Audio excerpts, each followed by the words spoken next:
আজ দুদিন ধরে কিছু খাইনি মহারাজ, কিছু সাহায্য করুন।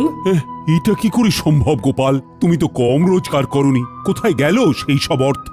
বিশ্বাস করুন মহারাজ, কিভাবে যেন সব অর্থ আমার কাছ থেকে চলে গেল। ও গোপালকে এই অবস্থায় যে দেখবো সেটা ভাবতেও পারিনি। ইস, আমার কতদিনের মনোবাসনা আজ পূর্ণ হচ্ছে। বাবারি, ভাবা যায়? তোমার অর্থ তুমি বাজে খরচ করেছো, আর কি করবে? আমি চাইছি না মহারাজ, কিন্তু তবুও খরচ হয়ে যাচ্ছে। এটা কি সম্ভব গোপাল? তুমি চাইছো না অথচ তোমার জমানো অর্থ তোমার হাত দিয়ে খরচ হয়ে যাচ্ছে। এইরকম নির্ভেজাল গাল গল্প দেয়া কবে থেকে শিখলে গোপাল? ফাড়ামো বাদ দিয়ে এখন থেকে ফাজলামো শিখেছো? বাবা বাবা বাবা! গোপাল কোনো বিপদের মধ্যে পড়েছে, নইলে গোপাল তো মিতব্যয়ী, কোনো বাজে খরচ করে না। মহারাজ, আমি আপনাকে গোপালের পেছনে আর কোনো অর্থ ব্যয় করতে করজোরে নিষেধ করছি। আমারও তাই মত মহারাজ, দয়া করে আপনি আর একটি মোহরও দেবেন না। আমারও তাই মত। গোপালকে আর কোনো অর্থ দেওয়া মানে ফসে ঘি ঢালা। কি হে বিজ্ঞানী, তোমার কি মত? আমার একটাই কথা বলার আছে মহারাজ, গোপাল তো মিতব্যয়ী, ও কোনো বাজে খরচ করে না। তাহলে আজ গোপালের এই অবস্থা কেন? গোপালের জীবনে কি এমন ঘটনা ঘটলো যাতে গোপাল এই অবস্থায় নেমে এলো? মতিভ্রম বলে একটা কথা আছে, জানো তো বিজ্ঞানী? দূর করে দিন মহারাজ, দূর করে দিন। যাও গোপাল যাও, তুমি বরং বাড়ি যাও, আবার তোমার পুরনো ব্যবসা নিয়ে হাটে মাঠে বসো। আমি আর তোমাকে কোনো সাহায্য করতে পারবো না। যাও, আর দাঁড়িয়ে থেকো না। তাহলে আপনি আর সাহায্য করবেন না? না গোপাল, আমার সব সভাসদেরাই তোমাকে সাহায্য করার বিরুদ্ধে। আমি তাদের বিরুদ্ধে গিয়ে তোমাকে তো সাহায্য করতে পারবো না। আপদ গেল। দিদি দিদি গো, এইটুকু নাও, কিছুদিন চালাও, এর মধ্যে দেখবে গোপাল দাদা ঠিক দাঁড়িয়ে যাবে। এই মোহর কটা রাখো, কাজে দেবে। কোথা থেকে কি হলো?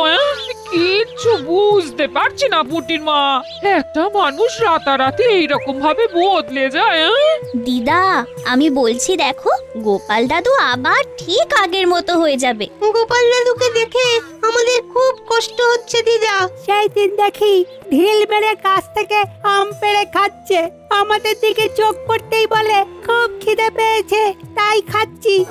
ইস, এই দিনটাও দেখতে হচ্ছে আমায়। দিদি, গোপাল দাদা এখন কোথায়? রাজসভায় গেছে, দেখা যাক মহারাজ কিছু সাহায্য করতে পারেন কিনা।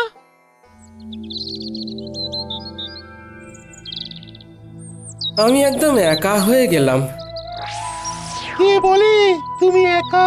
এই তো আমি আছি না। দুঃখ দুঃখ থাকতে তোমার কিসের ভয়?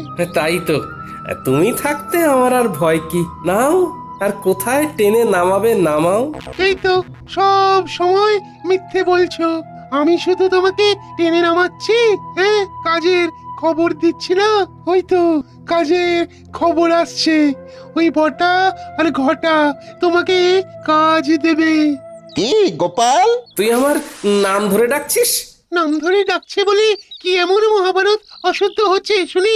হ্যাঁ, শোনো, সেই দিন গেছে, হ্যাঁ, আর তুমি এখন একটা সাধারণ লোক।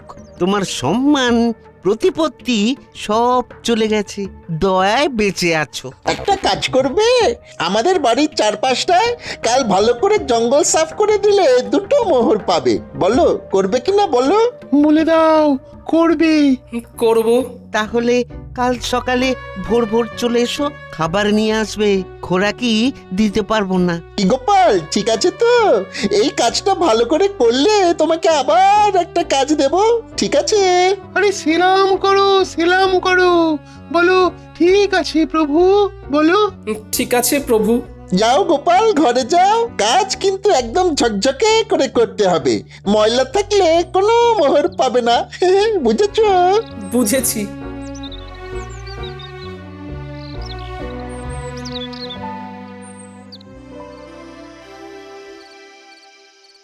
মহারাজ এ কি শুনছি? কি শুনলে তুমি যে এত উত্তেজিত হয়ে আমার কাছে এলে?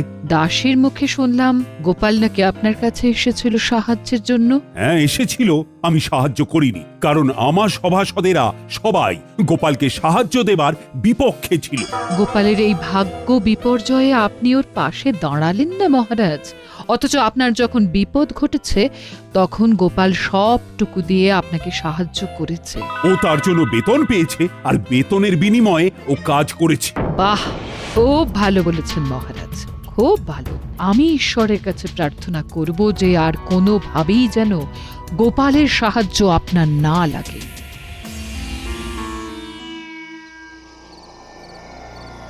এতদিনে একটা ঠিকঠাক কাজ হয়েছে। ওহ, তোমার তুলনা নেই রাজ্যতীষী, তোমার তুলনা নেই। জ্যোতিষ মতে গোপালের এখন 7.5 চলছে, মানে কায়দা করে ওর জীবনে দুঃখটাকে এনে দিতে হবে। এ এখন লম্বা চলবে, লম্বা চলবে। কৃষ্ণনগরে গোপালের সম্মান নষ্ট হবে। কতজন কত চেষ্টা করেছে, কিন্তু তুমি যা করেছো তা আমি কোনোদিনও ভুলবো না। এবার আপনি আমাকে দেখবেন, আমি আপনাকে দেখেছি। গোপালকে চিরকালের মতো সরিয়ে দিয়েছি। এবার মহারাজ একা হয়ে গেছে, তখন গোপাল ছিল, এখন গোপাল নেই। এখন দুহাতে লুটে পুটে খাবো, কেউ বলার নেই। চলো বাজারে যাই, মোহর দ্বিগুণ করে আসি। বাজারে এত রাতে? আরে রাতের বাজারই তো আসল বাজার। চলো একটা মোহর নিয়ে চলো। বাজারে আবার এসব হয় নাকি? আরে বাজারে একটা জায়গা আছে, সেখানে একটা কল আছে। একটা মোহর দিলে তোমার ভাগ্যে যদি থাকে তাহলে ওই একটা মোহর থেকে 500 মোহর হাতে চলে আসবে। এই একটা কল, নাম হলো গেঁড়া কল। সত্যি বলছো? আমি তোমাকে কেন মিথ্যে বলবো বলো? হ্যাঁ, কিন্তু আমার কাছে তো কিছু নেই গো দুঃখু। চলো চলো হেসেলে চলো। তোমার গিন্নি কয়েকটা মোহর পেয়েছে, ওই পুটির মা দিয়ে গেছে। তোমার গিন্নি এখন নেই, এই সুযোগ। চলো মোহরগুলো নিয়ে নাও, তোমাকে ধনী মানুষ হতে হবে। বলছো? তাহলে চলো। কোথায় রেখেছে? কুলুঙ্গিতে একটা ঘটির মধ্যে রাখা আছে।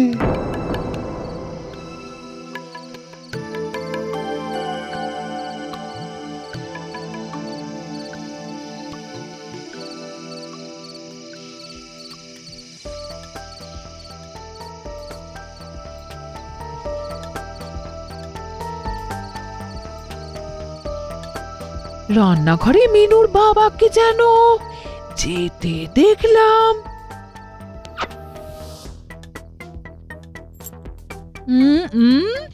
দেখি তো এখন রান্নাঘরে গিয়ে কি করছে, দেখি দেখি। হ্যাঁ, বলি হচ্ছেটা কি? আমার ঘরে শীত কাটছো? আমি যেটা বলছি সেইটা বলো। তুমি না আমার অর্ধাঙ্গিনী, তুমি তো আমার অর্ধেকটা। তুমি না আমার অর্ধাঙ্গিনী, তুমি তো অর্ধেকটা গো। এই থামো থামো, আমি কোথায় খাবার জোগাড় করতে হিমশিম খাচ্ছি আর তুমি আমার সঞ্চয় শীত কাটছো? শোনো, আমি হলাম গিয়ে তোমার গিন্নি, আমাকে ভুজুং ভাজুং দেওয়া অত সহজ নয়। দেখি দেখি গিন্নি, এইভাবে কেউ পরনের কাপড় নিয়ে টানাটানি করে? আমি তো বিকচ্ছ হয়ে যাব, আমার কাছা খুলে যাবে গিন্নি। আমার চোখকে ফাঁকি দেওয়া? ওরে বাবা, কি দজ্জাল গিন্নি গো তোমার। হ্যাঁ, ট্যাঙ্ক থেকে ঠিক বার করে নিল। দুঃখু, আমি কি বলেছিলাম? এখান থেকে চলো এখন। হ্যাঁ হ্যাঁ হ্যাঁ, চলো চলো। আমার এই সব একদম ভালো লাগে না। চলো চলো বাইরে চলো। বলি কোথায় যাওয়া হচ্ছে শুনি? বলো যেদিকে দু চোখ যায়। যেদিকে দু চোখ যায়? চলো, ছোট ছোট ছোট ছোট। এই শোনো শোনো বলছি। যা, এই চলে গেল। এ আমার কি সর্বনাশ হলো। কি হলো গোপাল বউ? গোপাল এরকম ঊর্ধ্বশ্বাসে ছুটে কোথায় গেল? আমার কপাল পুড়েছে, কি যে হলো বুঝতে পারছি না। ভালো মানুষটা যে এরকম কিভাবে বিগড়ে যাবে সেটা ভাবতে পারিনি। দেখো গোপাল বউ, দুঃখ করো না, আমরা সবাই আছি সাথে, জড়িয়ে আছি হাতে হাতে। গোপাল আবার তুলবে মাথা, যেন বৃথা হবে না আমার কথা। এই নাও গোপাল বউ, এই মুহূর্তে গোপালের কোনো কাজ নেই, তোমাদের চলবে কি করে? আমি আর বিজ্ঞানী মিলে দিলাম কিছু অর্থ, আমাদের প্রার্থনা হবে না কো ব্যর্থ। ও দুঃখু, আছো তো? আছি মানে একেবারে লেপ্টে আছি, তোমার ঘর থেকে এ জন্মে আর নামবো না। ওই যে মোহর দ্বিগুণ হবার কলটার কথা বলেছিলে, সেখানে কি করে যাব? হাত তো একদম খালি। একটা জায়গা আছে, চলো সেখানে যাই। তোমার একটা কিছু তো ব্যবস্থা করতে হবে, নইলে খরচা করবে কি করে? চলো চলো চলো, সোজা চলো, একদম নাক বরাবর।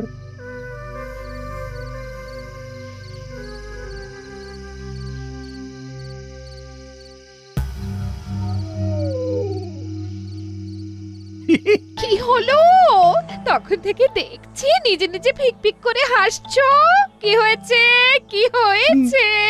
এতদিনে শিখে ছিঁড়েছে। গোপাল বিদায় হয়েছে চিরতরে। এই গোপাল চিরতরে বিদায়? কি করে কি করে? কালো জাদু জানো? জাদু? জাদু আবার সাদা কালো হয় নাকি? কথাটা আবার পাঁচকান করো না। একটা পাতি লেবুর মধ্যে মন্ত্র পড়ে দুঃখকে জাদুর সাহায্যে ঢুকিয়ে রেখেছিল আমাদের রাজ্যতীষী। তারপর তারপর হ্যাঁ, তারপর সেই দিন রাতে আমি আর রাজ্যতীষী ওই লেবুটাকে নিয়ে গেলাম বটা ঘটার কাছে। ঘটার বটা, এই লেবুটা গোপালের বাড়ির দোরগোড়ায় রেখে দাও। গোপালের পায়ের চাপে যেই লেবুটা ফাটবে, অমনি ওই লেবু থেকে দুঃখ গিয়ে গোপালের ঘাড়ে চাপবে। ব্যাস, গোপাল দুঃখের কোপে পড়ে সবকিছু হারাবে। 1 মাসের মধ্যে গোপাল একেবারে পথের ভিখারি হয়ে যাবে। এসব সত্যি ঘটবে তো, না আগের মতো সব ভুলভাল হবে? আমার কালো জাদুবিদ্যাকে অবিশ্বাস করো না, কাজটা করেই দেখো না, মজা পাবে। রাজকর্মচারী যদি হতে চাস তাহলে আমরা যেভাবে বলছি সেইভাবে কাজ কর। ঠিক আছে, দিন। এবার চলো, আজ রাতের মধ্যেই এটা করতে হবে। খুব ভালো সময়, আজকের পরে আবার 6 মাস পরে এই তিথি আসবে, সুতরাং বুঝতেই পারছো। পাচ্ছি। তাহলে এক্ষুনি চল, আমাদের চোখের সামনেই ঘটনাটা ঘটুক। চলুন তাহলে। তারপর তারপর হ্যাঁ, তারপর সেই অমাবস্যার রাতে আমরা 4 জন গোপালের বাড়ির কাছে এসে দাঁড়ালাম। ঠিক এই জায়গাটাতেই লেবুটা রাখো। হ্যাঁ, এখানে এখানে। সেটা না হয় রাখলাম। গোপাল দাদা না এলে তো হবে না। আরে আমরা এসেছি কি করতে? ওকে দেখে বাইরে বার করব, তোমরা দেখে যাও খালি খেলাটা। তোরা তোদের কাজটা কর, নে নে রেখে আয়। রেখে এসে লুকিয়ে পড়ো। মন্ত্রীমশাই আপনিও লুকিয়ে পড়ুন। আর হ্যাঁ বটা, লম্ফটা আমার হাতে দিয়ে যা। এইখানে লেবুটা রাখলাম। গোপাল, ও গোপাল, একটু বাইরে এসো না। কে? আরে আমি রাজ্যতীষী। তোমার সাথে একটা খুব জরুরি প্রয়োজন আছে, একবার বাইরে এসো না গোপাল। ও বাবা, এত রাতে রাজ্যতীষী? আসছি।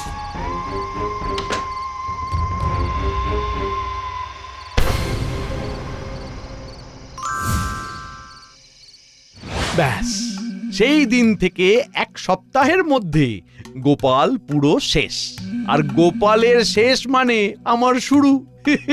এবার দেখো কিভাবে আমার সঞ্চয় বৃদ্ধি করব। প্রথমেই তোমাকে 7 নলি একটা হার দেব, বুঝেছো? সত্যি বলছো? সত্যি সত্যি সত্যি, এই 3 সত্যি।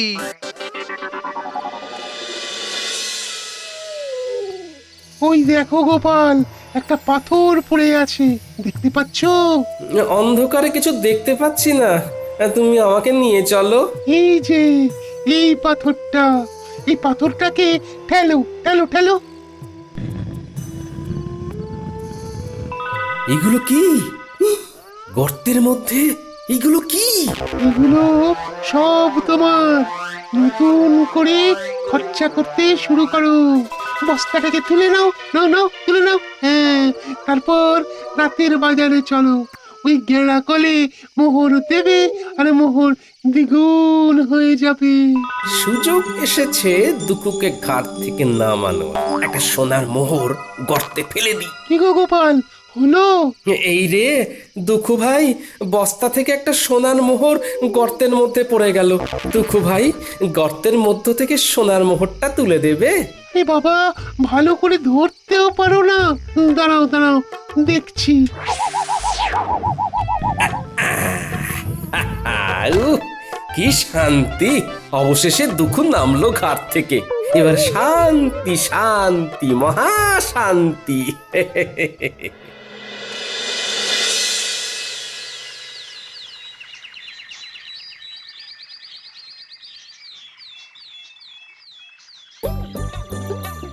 এই ঘটা, ওই দেখ গোপাল দাদা নাতি নাতনিদের নিয়ে বাজার করতে এসেছে।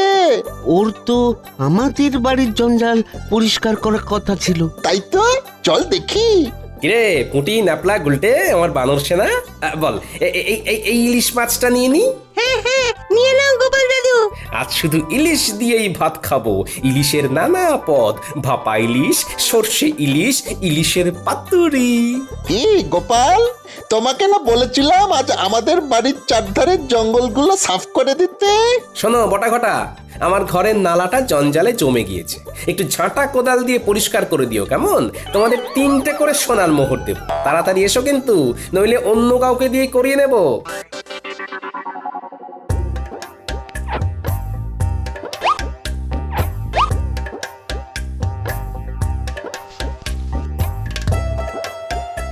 চল রে মানুষ সেনা, আরো কত কি কেনার আছে। চল চল চল।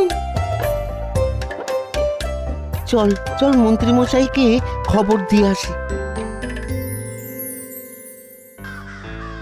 আয় আয় আয় আয় আয় কাকা, আয় বগা, আয় আয় আয় আয়। মন্ত্রী মশাই, কাকা বকা ছাড়ুন। ঘটনাটা যা ঘটার তা ঘটে গিয়েছে। কি হয়েছেটা কি? গোপাল ইলিশ মাছ কিনছে। কি হলো? এই হিসেবটা তো মিলছে না। তোরা ঠিক দেখেছিস তো? আগে কথা বলেছি।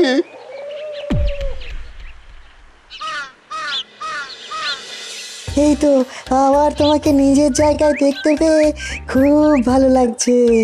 তা কি হয়েছিল গোপাল? বুদ্ধিতে এর কোনো ব্যাখ্যা নেই বিজ্ঞানী।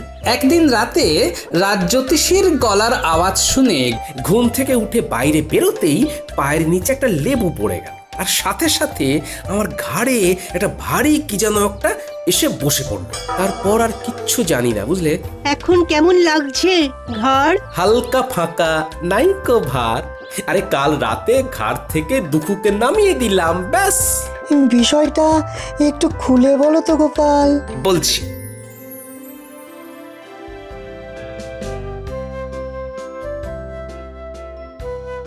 শুনেছেন মহারাজ, গোপাল আবার নিজের জায়গায় ফিরেছে।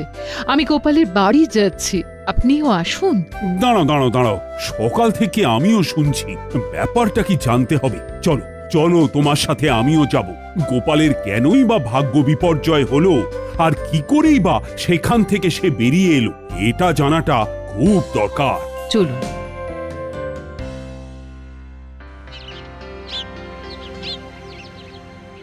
এবার বুঝলে তো? দেখো, এইসব আমার বিশ্বাস হয় না, তবুও বলছি এর মধ্যে রাজ্যোতিষীর সাথে মন্ত্রী মশাইও আছেন। বাবা বাবা, তোমাকে দেখে কি ভালোই যে লাগছে। ফিরে এসেছো? গেলাম আর কোথায় যে ফিরে আসবো। কাঁধের ভারটাকে শুধু নামিয়ে দিলাম, ব্যাস, হালকা হলাম। কাঁধের ভার? কাঁধে কিরকম ভার ছিল তোমার? কই গো গোপাল, তোমাকে দেখি। আমি কি বলেছিলাম? গোপাল ঠিক নিজের জায়গা ফিরে পাবে। কি ব্যাপার হয়েছিল গোপাল, আমাকে বলো। কি আর বলবো মহারাজ, আমার ঘাড়ে বসেছিল দুঃখু। সে আমাকে সব বাজে রাস্তাগুলো দেখাচ্ছিল, আমাকে কপর দক্ষিণ করে দিয়েছিল। আমি এক্ষুনি গিয়ে আবার গর্ত থেকে দুঃখকে বার করে দিচ্ছি। আমি আমি একটু আসছি মহারাজ। একটা একটা কাজের কথা মনে পড়ে গেল হঠাৎ। আসি।